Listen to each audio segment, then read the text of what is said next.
Hi everyone, my name is Lesley O'Toole. I'd like to welcome the fantastic Omar Sy. Merci, thank you. Thank you very much.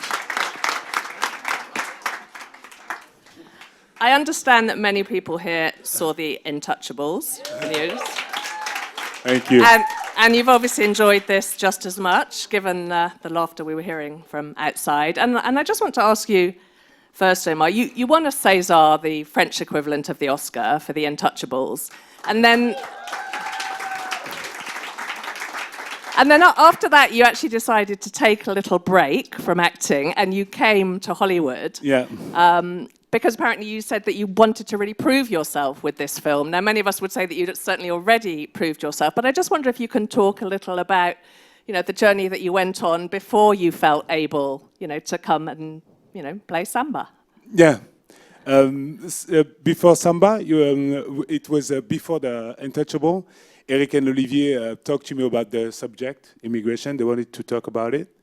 And we started to talk because there was that image that Eric and Olivier saw many times, and you already see that people behind the restaurants with a smoking cigarette, and they wanted to know what is their story. So they started to think about that, and then they saw the documentary of those two guys from Intouchables. So they did Intouchable first, and after that they came back to samba. But why did you feel that you needed to really prove yourself with this film and really show us that you can act? Because obviously we've seen you do so many things, and you've already been greatly acknowledged for your fantastic acting. Because Intouchable is a story about a guy from the subject, French subject, like suburbs, and a project, sorry. And the character is very close for me, so that's why for me it wasn't really acting for me.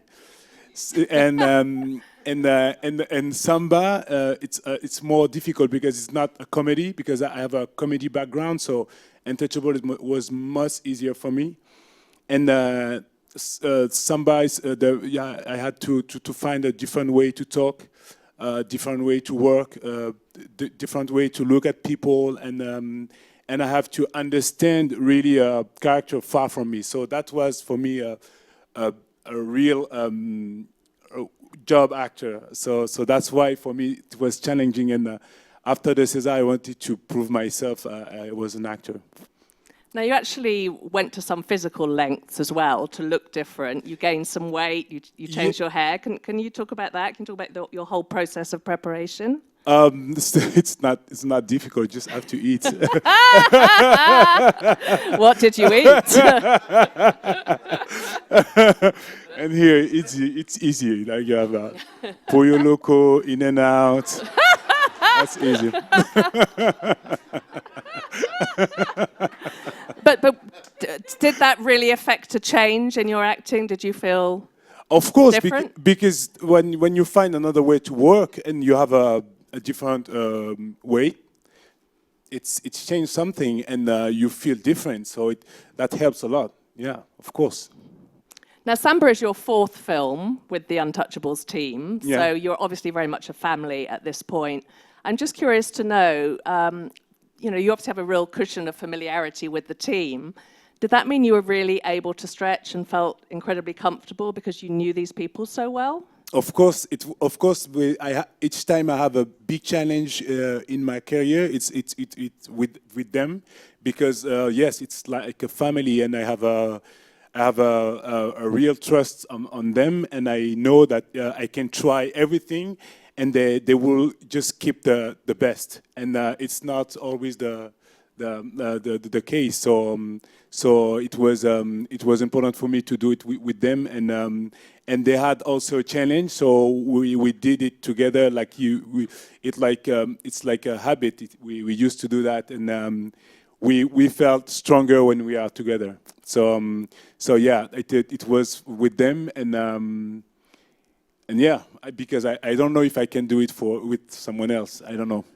We'll see. So what in particular in this film would you have found difficult, with a different team? kiss Charlotte Gainsb. Really? Really? You made it look so Yeah, effortless. thank you. But yeah, I'm shy, so it was difficult. Yeah. Charlotte, like yourself, is a national treasure in France, and I just wonder if you knew her prior to the making of this film? No, personally, but I knew her work because she started really early in a young age. So I used to grow up with her movies, and she's like a real great actress for me. So I was a little bit impressed the first time I met her, and it was really interesting to work with her because she has her own way to work and her own way to focus, and because she's comment dirais ça? I'm sorry. She's merde. Expérimentée. Elle Yeah, experimental. Experimental, ben voilà, c'est pareil. So I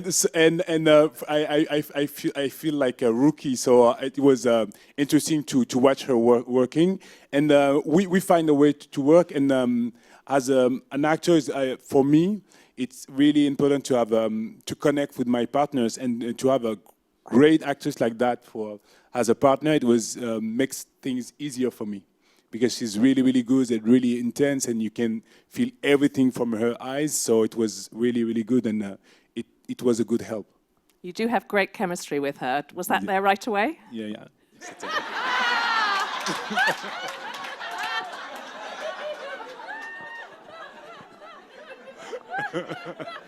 Yes, you don't seem to have any problems with the ladies, on film anyway. I mean, is there anything that you've learned from her that you might take away? I mean, did she work differently from you, or were your methods of preparation quite similar?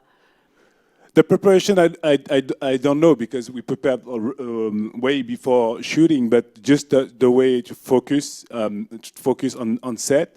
She's very calm, and she take a step back, and she's drinking her tea really quiet.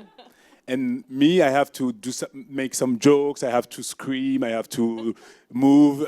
It's my way to focus, so it's really different. And I think I can't be like her, because I have to be alive between the scenes. What do you do in particular? I have a question from Noro in the audience asking about your preparation. Do you ever meditate or do anything like that ahead of a scene? No, before a movie, the best thing for me is living, stay really into my life for intensely in my life, living. And I have a French coach. In France, I do a lot of exercise, and I try to connect with the character like for months with her. So we do exercise, and I try to understand and to imagine the background of the character. And for Samba, I met people who went through that situation, like being illegal in France for 3 days. We spoke together, we went out, and I watched the way they were working, the way they live. I asked who are their friends, what do you eat, what is how do you get, what it is to live here in Paris. So they show me their Paris, because there is different Paris. Their Paris is different of mine, so it was interesting to see their Paris. So I did all of that for the preparation. Immigration is obviously such a hot topic, in the US and in Europe. I don't know if you've been following what's been going on the English-French border also. But is it satisfying to put a human face onto this situation that affects so many of us? Of course, it was the goal, because we're talking about the immigration, and we're talking about a very political subject, and this movie was the way maybe to put to a personal, to show it in the personal side, and just put a face and a name on that, and maybe can help people to think differently. Now, going back to the Intouchables, I mean, it's... Thank you. Thank you. The Intouchables is, based on a much more specific true story. And one of the audience members wanted to know if you met the original dynamic duo ahead of filming. Yes, You obviously did at some point, 'cause they're shown in the film. I did before. We went to Morocco because Filippo Zodibergo lived there now. So we went there and we met him. We spent a night there, and it was so interesting because before that I was wondering how I can, speak with him, ask some question, and I didn't want to be like to have a weird look at him because he was tetraplegic, so you never know how to manage with that. Before the movie, I was like that, and I was worried about that. And the amazing thing happened. Philip doesn't let you a chance to be weird or something because he look at you so intensely in the eye, so you have the connection. It's things going, easy. And I understood at that moment what was the relationship between him and Abdel. So we talked. I had a lot of questions. He had a interesting response. So he's really, really smart and funny, intense guy. So it was an amazing meeting. And for Abdel, I didn't want to meet him before because it was my first lead role for a true story and character still alive. Too much pressure. Yeah. So I said, no, I will meet him after. So because I wanted to be free. And I met him for the premiere in Paris, and it was interesting. What did he say? You're laughing more than me. Oh, really? That's interesting. I wanted to ask you about the comedic aspect. You said that Driss is, much more like you than Samba is. And, obviously you all did find the humor in this film, but much of the humor in this film comes from other characters, not from yourself. So that was a huge change for you. Exactly. Did you really have to sort of rein yourself in at points? Yeah, of course, because it's like you always. I always try to find a way to end the scene like in a funny way, and with Samba I had to restrict myself, and with the directors, even when the scene when the people are dancing, I couldn't dance. A lot of frustration, but that was the challenge. So but it was interesting to keep that line and to be less, inside. It was a good experience and a good training for me, and I learned a lot about the actor, process and. It was a good experience, and I think I approved my skills of doing this movie because it was an interesting way to work, and I discovered that it was the first time for me. So now I want to explore all of that, and it's really interesting. Je le répète, sorry. I don't know if you've come across the American saying, "Dying is easy, comedy is hard."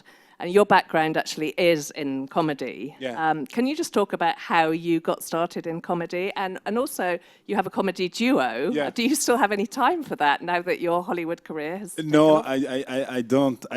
And we try to find the time to do a movie together. And we started 18 years ago on TV.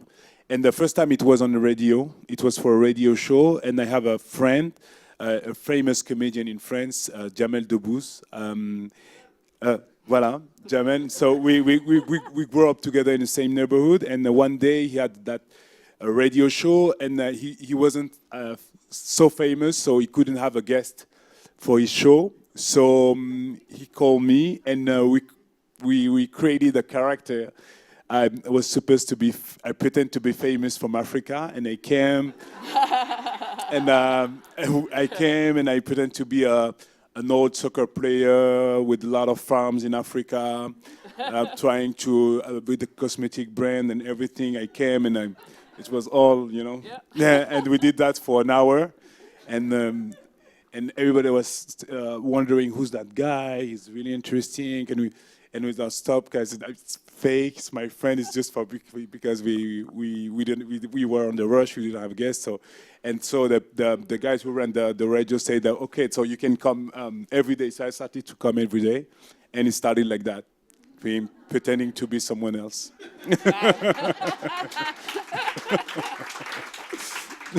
Ibrahim, who's a French actor here, wanted to know if you had any advice for French actors trying to make it in Hollywood. But the main advice would be learning English, my friend.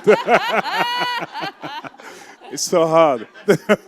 Can you talk about how that has been for you? Because I understand your first project in English was a short film with Guy Ritchie, co-starring Robert Downey Jr. How was that? It was really good. It was amazing because it was Universal Studio.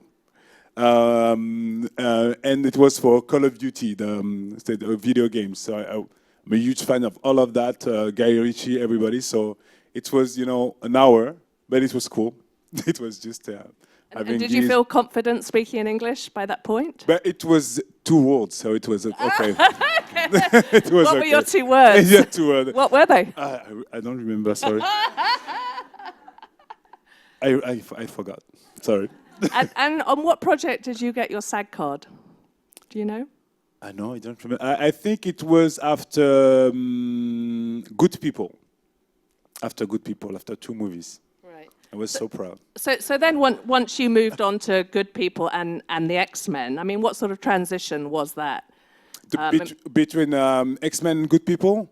Well, those first 2, big American films. It was the English really, because I had to focus on my lines, and in France, I'm really easy with lines. I'm really comfortable with lines. I get it really quick, and in English it's different, so I have to focus on, and the rhythm it's different, and for the moment I'm not as free in English like I am in French, so I want to approve that. So that's for me the big issue. So everybody's asking to me, what is the big difference, the budget, the way to work? No, man, the big difference is the language. So for me it's that. So I have to learn, more. Well, I think you're doing remarkably well. Thank you. So after X-Men, what happened at that point to shoot you to this next level of the stratosphere? We've just seen you in Jurassic World, working alongside the fantastic Chris Pratt, only the 3rd most successful film of all time. And you've recently completed Inferno alongside Tom Hanks for director Ron Howard. Yeah. So were you besieged by offers? How did you pick these films? How have you got to this level?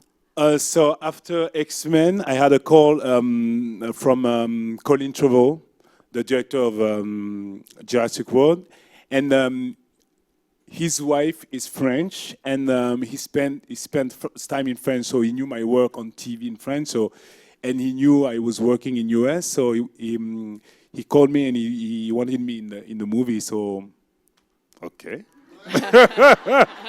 Tell us about getting that phone call, because you said that you remember going to see Jurassic Park at the cinema as a kid. Yeah, of course. So, I mean, that's a real pinch me moment. Yeah, of course. But it was, the thing here, I have to live my life and everything, pretending it's normal. So when I had the call, okay, where? Okay, I tried to be normal because I wanted to scream and jump, but I couldn't. So I have to do that a lot of time here because I believe in some, amazing moment, but I have to pretend like it's cool. Normal. So that was like that. So, and I met him, and he's really, really smart and funny, and we talked about the character and everything, and I waited to be on set to say like, man, it's crazy because and I started to be real with him because at the beginning you try to be like, okay, yeah, professional, yeah, okay, how do you see the character?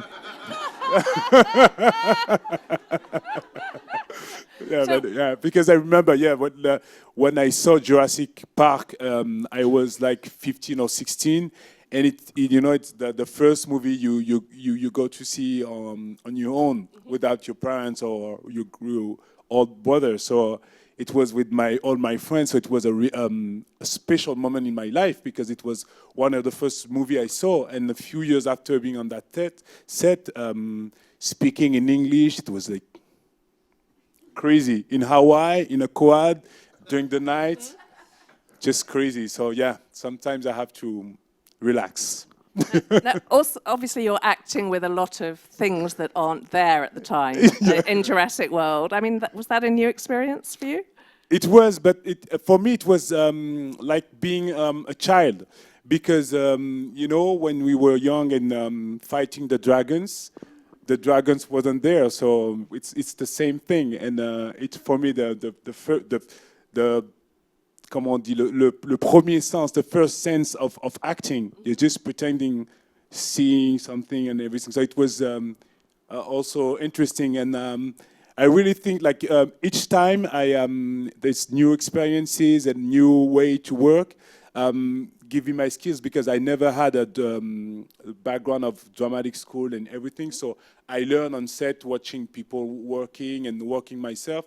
It's, you know, give me some skills. So it was like for X-Men, the green screen and pretending to have something was, you know, interesting, and I love that. I love that because I have 6 years old, and it's a good feeling. Absolutely. Yeah, can you believe the success of that film? Yes. yes, because the movie is amazing. The movie is really cool, and there is a lot of it's a very it's a real thriller, a lot of you know, comment on dit, yeah, it's thrilled, scary sometimes, funny at the same, really entertaining. So yeah, I understand that, and I think people were nostalgic about the dinosaurs, and we all remember when we were young seeing that movie, and now we are older, we want to show it to our child, to our little brother. So it's like kind of going back in the time. It's the subject of the movie, going back in the time. So it's the same feeling. So I understand that, and but I'm really surprised about the numbers. It's huge, of course, but the movie deserves it, and especially Colin, because he did a great work, and Chris Pratt, a hard worker, he deserves it, and Bryce is amazing. So everything is cool, and I'm happy for them. And then Ron Howard came calling and said, how would you like to star with Tom Hanks in Inferno? Yes. That's crazy. Yeah. The same. So how did that come about? The same story. I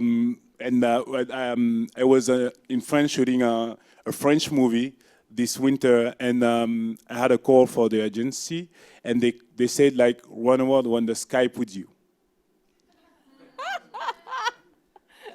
Who? Because my English is not good, so maybe I didn't understand. Ron Howard, okay. So I had the Skype, and the Skype didn't work, as usually. Oh, no. And so we had a call, and he wanted to hear my English. And because I met him a few years before, and it was like 3 months after I came, so my English was known English. Developing. And then we talked, and he told me about that book, Inferno, Dan Brown novel, and he wanted me to play one of the characters, so I did the same. Yeah, why not? When? Because I have a lot of movies, I don't know. So yeah, but same. So right after that, I was on that set with him and Tom Hanks. It was same amazing moment, and same wonderful way to learn with those gentlemen, so professional, so experimented, and so nice. Mm-hmm. Really, they are nice guys, and you know, nice. You know, their dad and their husband, good men. So it was interesting for me to learn from them, and I had a really good time there. I can imagine. Yeah. So what character are you in the film? So the thing is, a lot of movies here are surrounded by a lot of mystery. And I was just going to say, what can you tell us? and you know, and a lot of contracts you sign and don't tell that, don't tell. I don't know. I don't want to be in trouble, so I don't know. Had Tom and Ron both seen The Untouchables? Yes, yes, yes. What did they tell you about it? So they were so nice to say that they saw it and they loved the movie and they congratulate me for my work, and it's mean a lot for me because they're huge. So I was really happy to hear that. Fantastic. Now, before that, we'll see you with Bradley Cooper in Burnt in October. Yes. And so cooking seems to be a bit of a theme for you because he is a burnt-out chef. Are you also a chef in that film? Yes, I'm the sous chef. I'm the sous chef in that film. So it's kind of it for sure that Samba reached his goal. Because Absolutely. Is it a coincidence that there's this culinary theme running through your project? No, it's a coincidence. So it was funny. Yeah, because the movie it's about kitchens and chefs in London, and I play the sous chef of Bradley Cooper. How did you get on with him? Really good. He speaks fluent French. Fluent in French. He's really, really cool, and we had a good time. Learn how to cook, how to prepare a lot of things, and he's an amazing actor. And I think he can be a real good director because he has a special way to see the scenes and to give some advice to his partners. And he's like a director. I think he can be a good director because he has a special way to see things. So it was also a good experience to interact with him, and because I have a lot of questions all the time with my partner, so I had a good answers from him. So I think he can be a good director, sure. So what are you great at cooking? Sorry? What are you great at cooking yourself? Me? Yes. A lot of good things. I'm really good with African dishes from Senegal. I'm really good with that. I can do good things. Thank you. Okay. La blanquette de veau, a French dish. I'm really good with the blanquette de veau. And I'm really good with I'm really creative with sauce. Mm-hmm. You know, for pasta or That's rice. The key. I'm really creative. I'm a good cook, I think. Yeah. So you finished Inferno. What's next for you? Next is vacation now, and in September I have to start. I will start a French movie. It's an adaptation of a Mexican movie called Instruction Not Included. We'll do the remake in France, and after that I have the release of Chocolat, the movie I was shooting in this winter when That sounds fantastic. Can you tell us a little about that? Yeah, it's an amazing story about this clown who he was born slave in Cuba, and they took him from Cuba to Spain, and he escaped from that family in Spain, and he came in France. He started to work there, and he started to work on the circus, and he find his duo, and they become the famous clown in France, and for years, that happened in 1900, and it's a story about this man who was like the famous clown, but he was black at this time in France, and you have to know at this time in France, at the same time, there's that famous black clown, but in the zoo, there was like black people on a cage like lions. So at the same time in Paris, you have both of that. So he has to live with that. And this time with the fame, the money, the girls, everything. So it's that journey. So we're talking about Sounds that. like an amazing story. Why has it taken so long to come to fruition, I wonder? Sorry? Such a great story. I wonder why it's taken so long. Yeah. Yeah. And does that have a distributor here? So, Will we see that here? I don't know. I hope so. We had 10 minutes at Cannes, and they want to see the whole movie to buy. But I hope that one day I can be here and do another projection with Chocolat. I hope I will come back with that. Absolutely. Yeah. So can you talk a little about how it's been for you living in Los Angeles? I mean, when you first moved here, you must have had a little bit of anonymity. And as time goes on, I'm sure you've been recognized, as much for Jurassic World now as the Untouchables. How is it for you here? It's really good. It's really good. I love being here. The weather is perfect. The nature is beautiful. And I don't know, I have a good feeling here. There's good energy.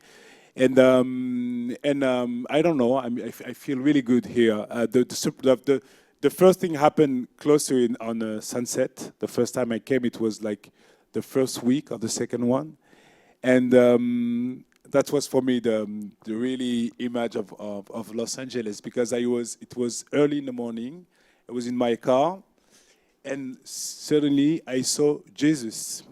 Oh, yes. Jesus Christ, walking on the street.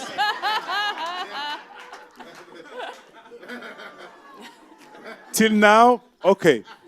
Till now, okay. 8 in the morning, okay. So, and I realized that people were walking with their water, their jug, and with their Starbucks and everything, and they never look at him. Because we see him all the time.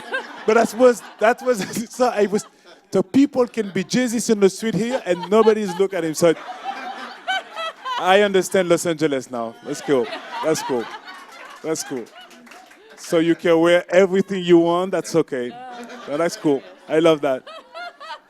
Open-minding. That's cool. So going back to comedy, you said that you would really love to work with Judd Apatow. Have you met him yet? Not yet. But I love his movies, and it's always, I think teen and smart, and I love the rhythm and everything. So I hope one day. Yeah. And do you plan to work in both France and the US for the foreseeable future?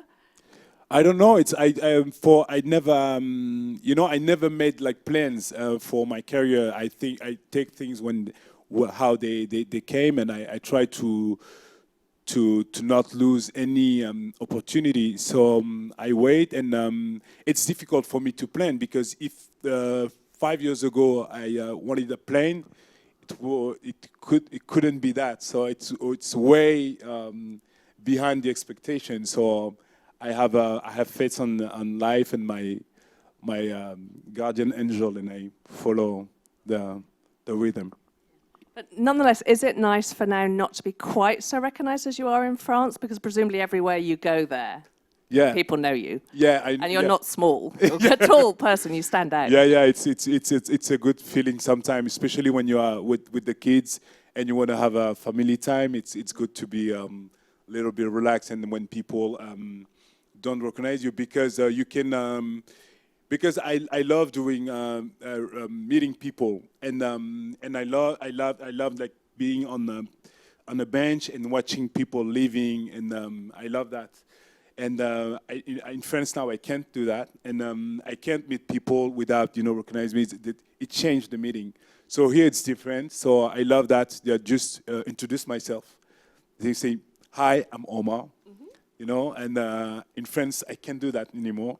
And so it's kind of cool to have both, because when I'm here and sometimes people say like, "Excuse me," and being in France, it's good to have both, and keep you grounded. Well, enjoy that little bit of anonymity here while you can, because it's not going to last. Thank you very much, Omar Sy. Thank you. Thank you very much. Thank you.